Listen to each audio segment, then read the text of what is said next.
negara lagi tenang-tenang. Sudah lagi tenang negara.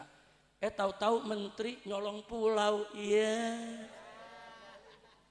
Aceh lagi tenang, lagi damai, enak gak? 4 pulaunya diambil, ya dia ngamuk orang Aceh. Kenapa bikin ribut? Pejabat jangan bikin ribut. Itu 4 pulau dari zaman sejarah ratusan tahun yang lalu itu memang punya Aceh. Biar aja Aceh yang mengelola, Aceh yang ngurus. Pakai diambil, mau dikasih mantu si dia tuh. Lu tahu gak si dia? Lu tahu gak? Tahu. Jangan disebut. Ya lu pakai nyebut. Tapi benar sih yang disebut. Benar. Masya Allah. Kacau tidak? Nah insya Allah sepulang dari Lampung saya akan berangkat ke Aceh. Besok malam saya masih ada acara di Kota Bumi. Nah, insya Allah Seninnya pulang saya akan langsung berangkat ke Aceh ya Van. Karena kondisi Aceh ini lagi panas. Nggak main-main saudara.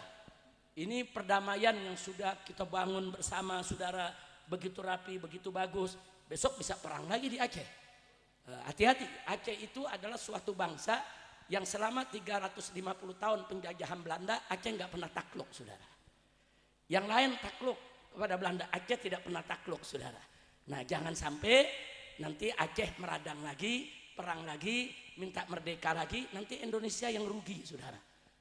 Maka itu yang namanya pejabat, jangan bikin gaduh. Kok pejabat bikin gaduh? Ada urusan apa? Nggak ada angin, nggak ada ujang, 4 pulau lah diambil.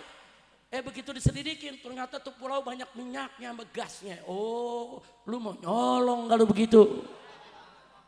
Ya kalau Aceh yang pegang, dia nggak bisa nyolong. Dikasih mantunya si dia tuh. Nah, kalau mantu si dia kan ya sama-sama maling. Nah, jadi gampang nyolongnya. Gawat tidak? Gawat tidak? Udah saya jangan terusin dah, ini ceramah udah gigi 3 nih. Kalau diterusin bisa gigi 7.